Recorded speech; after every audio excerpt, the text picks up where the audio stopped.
Time to finish up the Final Destination series with Final Destination 5. Now, this film features not only my favorite kill in this series, but one of my favorite kills ever. When it happened, man, it just shocked me in the moment.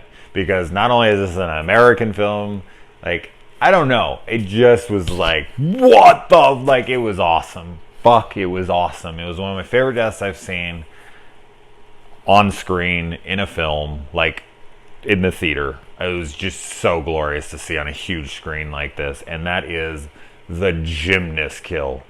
When she flips over that bar and just cracks her. Oh my God, it is just awful. And like the girl says, she says, these gymnasts do crazy things. I'm surprised this doesn't happen more often. I'm with her 100%. I don't know how that kind of shit doesn't happen. Now, do I think your body would crumple like that? Like, her neck literally breaks out of her back. I looked closely this time, and you can actually see her spine is ripped out by her neck. And I was like, wow. Like, I don't think it would. I do not think you could generate that much force coming down in order to do that from that height, but it still just looks incredible. It's such a great kill. Best of the franchise, and as I said, one of my favorites ever I've seen. Little throwback to the second one here. They drive past a logging truck, and they kind of stare it down for a minute. And the CGI in this movie, on the bridge especially, is really good at times and then pretty bad at times. So it's kind of just like a mix and match. Like when the bridge collapses and when a lot of stuff that's happening on the bridge looks actually really good. And then they cut to other scenes and it just looks really bad. Now, I think that this movie has the best kills in the franchise. Like, hands down. Like, they got very inventive with the kills in this one. They're very, cringy, and like you're like, ugh, like there's a lot of gross stuff. There's a lot of inventive stuff. There's some great kills in the other ones. Don't get me wrong, but I think just as a whole, if you tally up all the kills in each installment, I think this one has the best kills all around. And you get, as I said in the last review, with all these movies, you get double deaths. And the one dude, the boss, the guy from Waiting and Anchorman, his first death, where he's like holding onto the side of the bridge and the oil comes, or not, tar, sorry, that's tarring the freeway with the bridge. He comes and he just melts him away, and he's just like you can see the skin coming off his fingers as he's trying to hold on, and his face is peeling away. That shit was gnarly and awesome. And like the rebar coming through the guy's face and his eye droops. That CGI in the eye is a little bad, but that's a fucking great kill as well. And then the piece slides through and cuts the guy in half, like from here down. And he kind of looked like, I think this is probably, this is a little later, but it kind of had that CGI like The Matrix Reloaded and Revolutions, where it's noticeable that it's an animated guy. So as I said, the CG animation and stuff here is noticeable, but it isn't anywhere near as bad as the last one. The last one's terrible. But yeah, the eye kill with fucking girl, getting her LASIK surgery, and it's like the laser is going across her eye and her eyelid. That was awful. My God, it's terrifying. Now, her slipping and falling through that window is bullshit. Those windows could take such a hit. Oh my God. Those things, you could run anything you want into them. They ain't breaking. They purposely make them that way so you can't fall through them. So that's bullshit, but and I don't know. I feel like they could have done something better than having her fall through a window. Like, they had so many great kills in this movie. It just seemed lackluster after eye had been lasered off. I figured they could have killed her with that thing more effectively. Anyway, and this is the most noticeable of them all. I've mentioned this in every other review of this series, but when they have the premonition, the amount of time their premonition takes versus once they get off and they then show what, transpires, and it's like, his premonition is like 2 minutes long, and then you wait and it's like 10 seconds, 20 seconds, 30 seconds. Like, this one is bad. Like, they get to the end of the bridge and it just collapses instantly. Like, it is 5 seconds, and in his premonition it is like 3 minutes. It's the worst of all of them.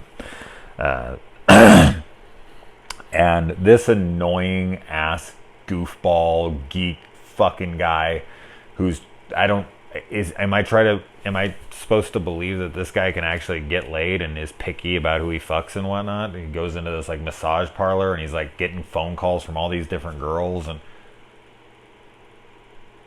that guy's annoying as shit. And I was just begging for him to die, and I was so glad when he did.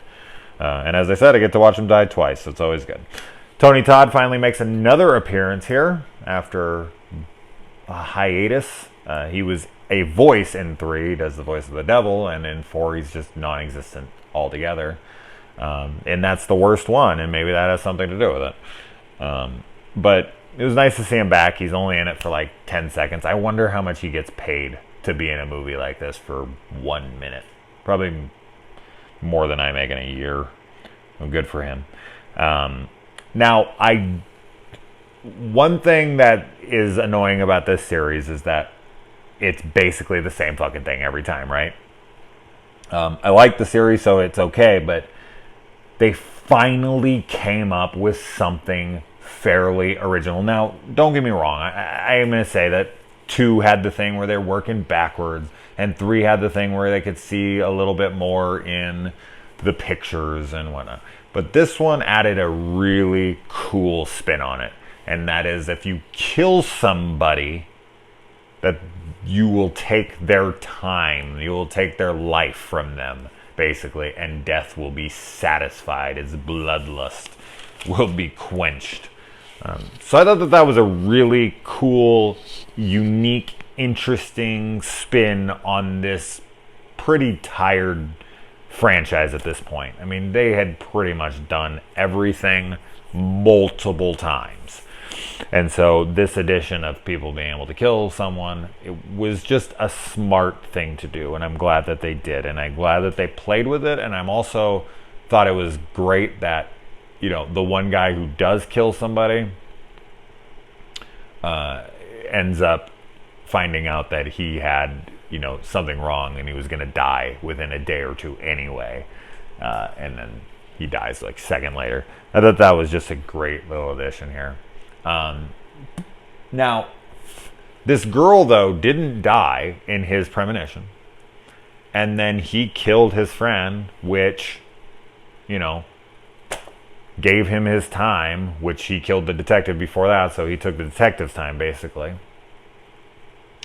If that's how it works, who knows.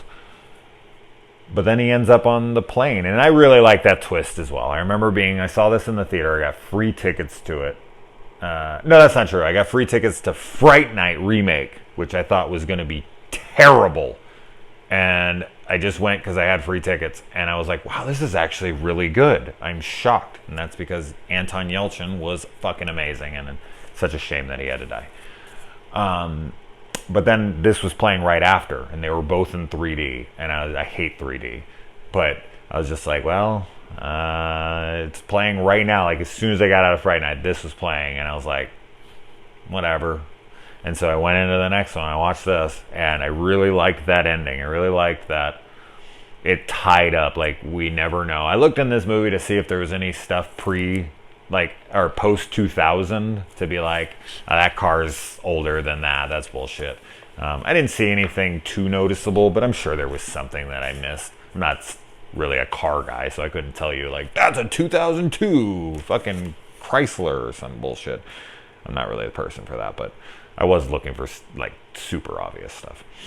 But I did like that. I thought that was smart, and I guess it's just kind of like it was tying itself up. In fact, it's almost like they're suggesting that, you know, them getting on that plane put Alex and them into that situation where Death was trying to kill them. And then, so like, in every situation, was that somebody dying in it? Do you know what I mean? Like in the second one, right before the car accident happened, was there another person who had survived one of these types of events and was on the freeway and they got killed in this? It's an interesting thought, because, you know, he was obviously on the plane with Alex, and Alex found out and he got off. It was almost like they were together and he like passed on the ability to him. I'm stretching here, I know, but it's an interesting thought. And whoever maybe died on the freeway passed it to that girl like right before. It's stupid, I know, but as I said, I just thought it was something worth mentioning. And as I said, the kills in this movie are just way more inventive. I really liked them, and I already told you what my favorite one is. And Peter's character, or not Peter's character, but the actor who plays Peter looks a ton like Tom Cruise to me. I don't know if I'm alone on that, but I just kept thinking it throughout the film. Okay, boom. Final Destination series done. It was fun.